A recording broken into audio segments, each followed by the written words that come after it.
Hey guys, welcome back. Today we're going to do part 2 of going through Kiss's discography. We started with the 70s. Now today we're doing the 80s. And then next time, later down the road, we'll do the 90s to 2000s. And then live albums. So we have a lot of these to go, but right now we're going to start with number 2 in the 80s. So let's go.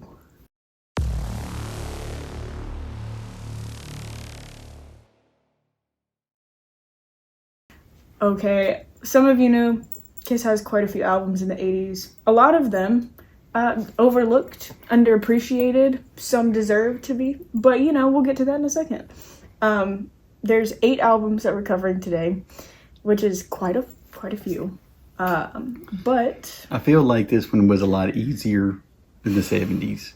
I think so too. Because, not to go there, but a lot of these albums were not as well received as the early ones.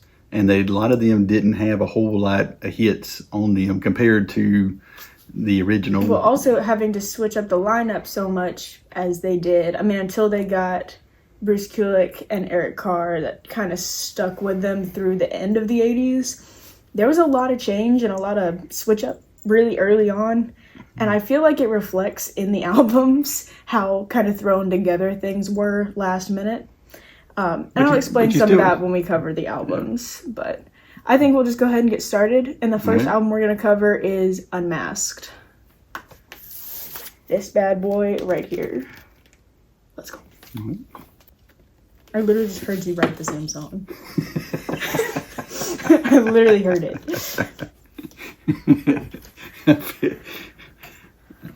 All right, for our Kiss Unmasked here, don't worry that it's not out of its wrapping yet.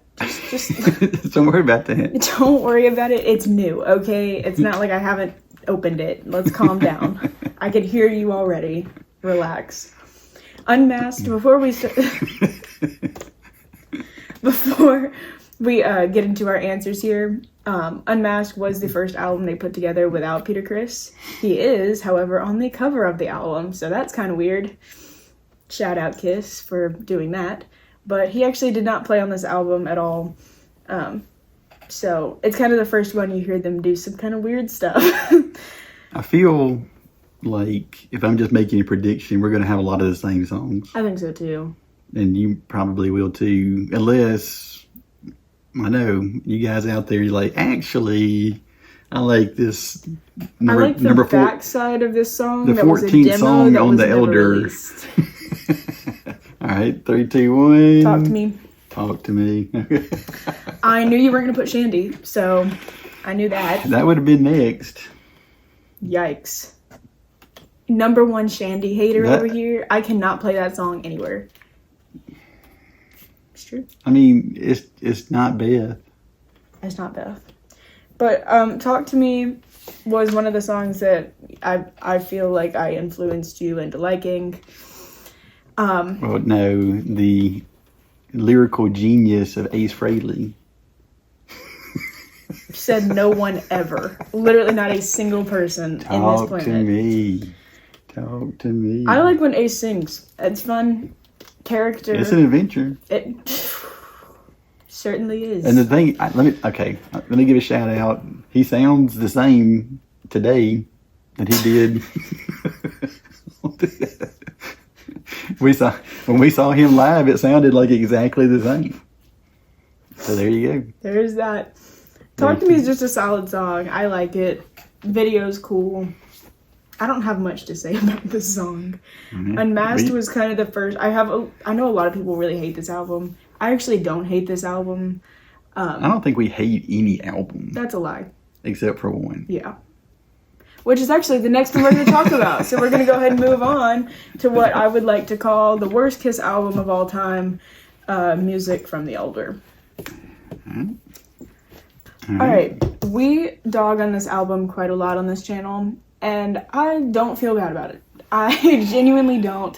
This album was weird. Okay. It caused Ace Frehley to leave the band. I would have also.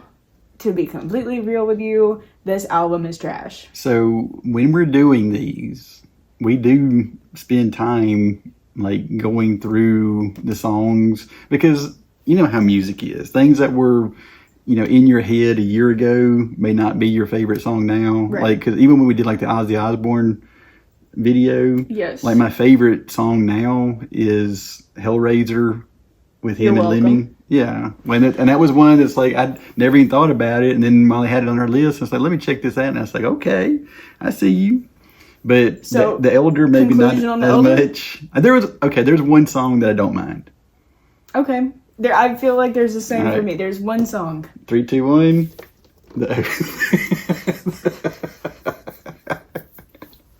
The Oath. So, all right. I walked in by accident at a Kiss convention when they were covering the Elder album, the whole thing. I listened to The Oath. I listened to one other song, and I left. So I can stand The Oath when it's done Yeah. well. That's not bad. Here's the thing. This pains me to say. The Elder as an album is not bad, except by the band that it's by.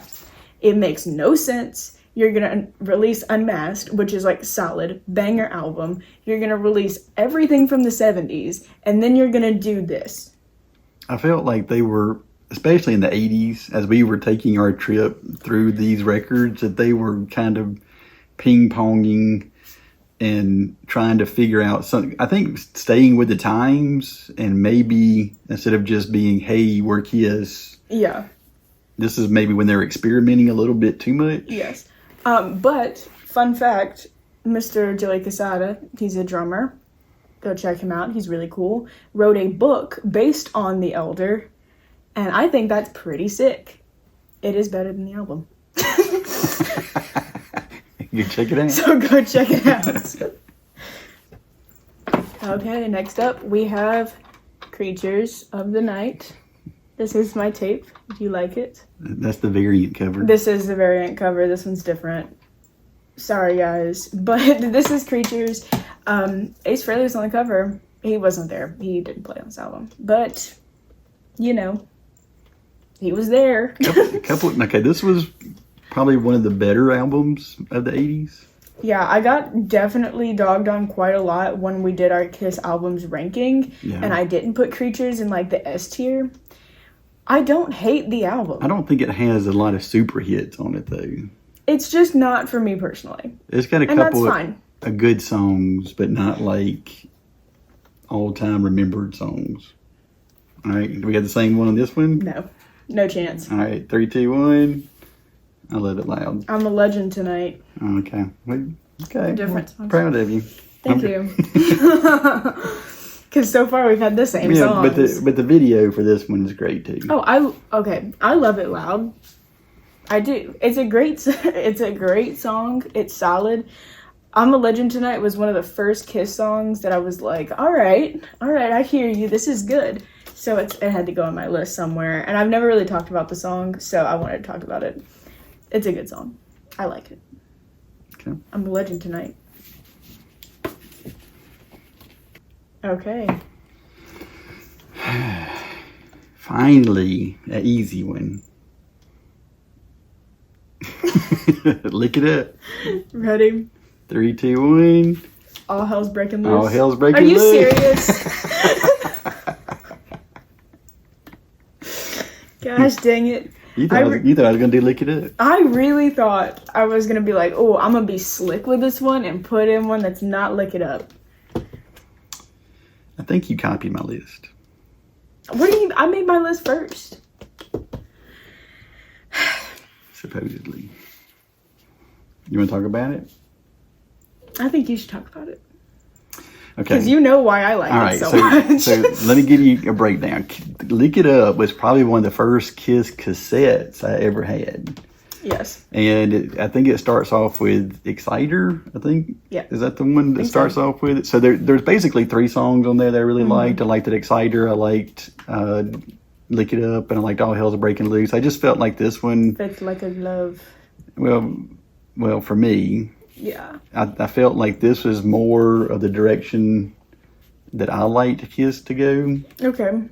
those 3 songs, and then Lick It Up was just played as nauseum. I mean, it was just played so much that kind of moved. It still is. Kind of moved down. Yeah, it's still very popular. But I think this is just one that I remember way back from my teenage years. Yeah. Just kind of stuck with me. Shout out Vinnie Vincent for playing on this album. Pretty good album. Underrated album. If you do, I think it is. But this is your favorite video, isn't it? Lick It Up. Yes. Molly likes Paul's pants. No, don't tell people that. Why would you say that? No, If you don't know what I'm talking about, go watch the reason video. I like this song was Quarantine's cover of it live at the Kiss convention. Obviously. Well, don't. I heard you write the same thing again. All right, next up. After that. now who's Quarantine? We're not there yet. What? Give me a second. Okay, hang on if you don't know who Quarantine is. Guys, this video is perfectly scripted. We're breaking the script right now to do this. Animalize. I think I spelled it wrong. What do you mean you spelled Is it it with a wrong? Z or a S? Animalize? Z. Okay, I spelled it wrong. I was like, what in this song did you spell wrong? Animal. Alright, I feel like there's really only one song on this album that deserves to be mentioned. And Heaven's on Fire, yeah. Yeah, that's why I was like, what did you spell wrong? Are we just gonna have like the same list all the way I down? hope not. But like, Heaven's on Fire is so good on an album that is so mid. Like, it's not a bad album. It's just not a good album. Yeah. Heaven's on Fire is great though. And then Heaven's on Fire's in there, you're like, all right, I see you. Animalize has never really been my favorite.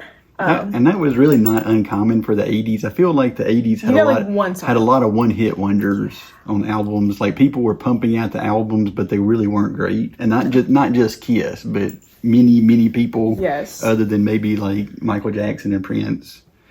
I mean, well, yeah, pretty which much. we will do a top 5 pretty soon. Yes. They're on the list. Bon Jovi.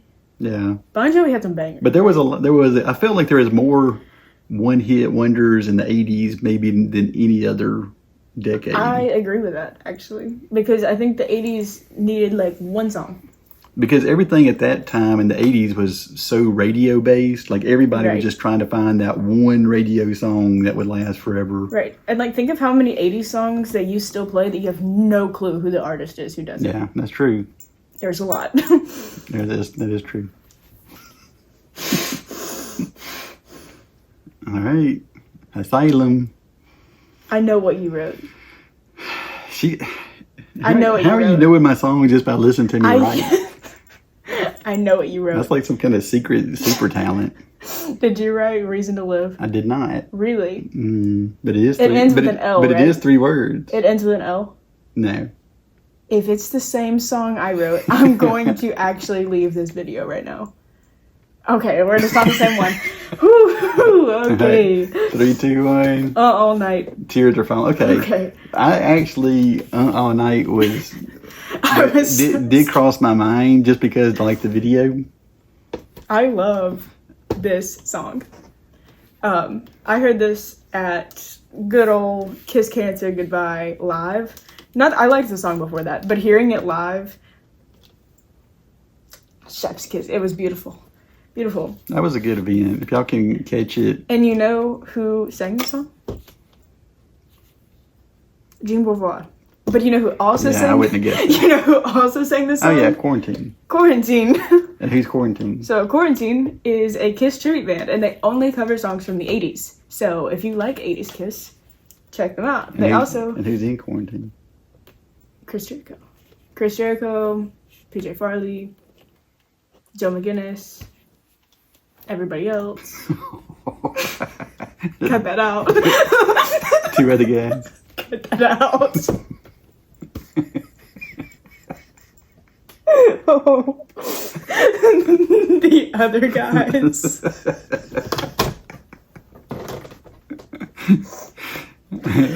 All right. Chris Jericho is the singer. He's also the singer in Fozzy. So Yeah, Quarantine's sick. You guys should go check them out. And they do covers. You can also stream the covers, and you should stream the covers because they stream on all streaming platforms. Shameless plug for Quarantine right now. Just for the record, we will be having a members channel before too long. Yes. Where we will put unedited content because some things we just can't put out. That's an understatement. So, if you're interested subscribe. in what goes on between cuts, you should look join into it. the channel. Anyways, all night because it's so fun to sing. It's so fun to listen to. I just love it. Tears Are Falling, shout out for a good video because Tears Are Falling has the coolest video I've ever seen, and they also make Bruce Kulick stand in the rain and play the guitar, which I like. Hey, shout out to Bruce Kulick. That is a good dude. Like if you have a chance to meet him, go meet him. He's Bruce, very active. If you ever need anybody to work for you, I know how to tune a guitar. So you just let me know. Let me know. He is maybe as humble of a superstar that I've ever met in my entire life. Absolutely incredible guy. And he's like and the people super who work talented. For him. Like all of 80s Kiss. Shout out Bruce Kulick. Because you're so real for that. Like he played on some Animalize stuff because somebody else that won't be named couldn't play on it. So shout out Bruce. All night. All right. Crazy Nights. I also just realized just now that the song I guessed for Asylum is not on Asylum. And the reason is because I put it for my favorite song on Crazy Nights. Reason to Live. That's too low. I don't think you can see that. But yeah, so oopsies. It's on Crazy Nights. Reason to Live. Crazy. Okay, at least it's not the same song. So this may be one of my least favorite albums that they made. I beg to differ because I really like the vibe they were doing. I think Asylum and Crazy Nights, and the reason I guessed the wrong one is because I always listen to Crazy Nights and Asylum together. Like the covers look very similar to me. The sound is very similar to me. It's very 80s. And I think I just always listen to them together. So I get them mixed up. But I really like them. To be fair, if I'm just being really, I really don't like this song. We're losing so many subscribers on this video. It's insane. I'm just telling you the truth. It's not a great song. But I really like it. But nothing on that album is, Here's the thing. In my opinion. I think Crazy Nights is so 80s. Like, it is the epitome of an 80s song. And I heard it 8 trillion times. And there's a reason, probably because it got put on the radio. Because people were like, wow, that is an 80s song. Because there's nothing else on the album to play. Reason to Live, obviously. That did not get airplay. Yeah, it kind of gets a little tough on some of these albums. Because it's like, everything starts kind of to sound the same. And then you're like, all right. This does not sound like Kiss to me. Like if you just put this on to some rando and you're like, hey, guess who this is? I'm pretty sure Kiss is not the one. No. I wouldn't say so. I still like it though. It just sounds it's okay. Generic. Don't hate me, but it just sounds generic. I get it. It just sounds like, hey, let's kind of take what everybody else is doing and kind of just do the same thing and repeat the same thing over and over and over and over. I'm gonna say this about 80s Kiss. I think Paul Stanley's voice fit the 80s era better than it fit any other era of Kiss. Yeah. I think he sounds so good on all of the 80s albums. And then I think Gene kind of takes the 90s. But, I mean, like, even 70s Paul sounds good, but I think he really found, like, this is where I sing at, these are my songs, and the 80s was exactly when he did that. If you go back even to, like, when he did his solo album, that sounded like 80s Kiss. It did, and that's, like, I think there's just a reason for that. Yeah. And you're right, because they don't sound bad. They're just not my kind of music. Yeah. That's not what I want from Kiss. And I get that. I understand that. I think that's what a lot of people say about 80s Kiss, actually. Yeah. It's like, oh, what is this? It's 80s. That's what it is. What are you laughing at? All right, hide in the shade. You will Hide get in the shade. I want to see yours first. Is it Forever? Silver Spoon. Told you. I wasn't going to have the same one the whole video, okay? I feel like my last couple were just kind of wimp out. That's what I'm saying. You said, okay, what's the album named after? Well, there is no Hide in the Shade. That's close enough. Forever is a good song, but it's another one that kind of falls in the same category. They just played it a bazillion times, and it doesn't sound like Kiss. It's not a bad song. It's a nice song. Just doesn't sound like it. It's just not. When I put Kiss on, Crazy Nights and Forever are not what I want to hear. I think Silver Spoon is one of my... Hot in the Shade is one of my favorite 80s albums because they were almost touching what they were going to do in the 90s. And I love 90s Kiss. They were like right on the cusp of like, oh, we're going to do this, but not quite yet. And this is one of those songs that really merges, I think, from like the lyrical side of what they were doing in the 80s with the sound that they were kind of going to do in the 90s. So, I really liked it. Truth be told, that Revenge is my favorite Kiss album. Oh, absolutely. I love Revenge. I think 90s Kiss was amazing. Revenge is what I want. Yes. Well, you gotta wait till the next video for Revenge. So. I know. Trying to find one is gonna be hard. Your favorite song in Revenge? I like a lot of it. I like just about the whole album. That's it. Like, I think I have... Boom. Nice. I also have Crazy Nights, your favorite album. Bang. But, yeah, I think Hot in the Shade was just kind of overlooked by everybody. The tour didn't do anything. The album didn't really sell. Well, when you look at that, like, what? Tell me that says Kiss anywhere. Like, I mean, it's a kind of a cool cover, but you don't look at that and you're like, oh, that's Kiss. I really wish it did better. Because it didn't do better, and I wish it did. This did. One song did. One song did, but it also doesn't sound like anything else on the album. I don't know. Maybe I'm being salty that Hot in the Shade kind of doesn't get any play at all besides Forever. And I think you should go listen to it. If there's anything that you took from this video, go listen to Hot in the Shade because it deserves love. If anybody's still around. If you made it through the chaos that was this video, I'm going to give you golf claps for that. All right. Throw us your list down below. We appreciate all you guys who have been playing along with us and who are taking the journey with us through memory lane. And look, we are certainly not the end-all experts. Like, you guys, like what you like and throw it down in the comments. Because a lot of times when you guys say it in the comments, it's like, hey, actually, Hotter Than Hell, there's this and this and this. And then I go back and actually check it out. So I do listen. I do read too. it. Absolutely. We try to respond. We see what you say. Yeah. Even the mean ones.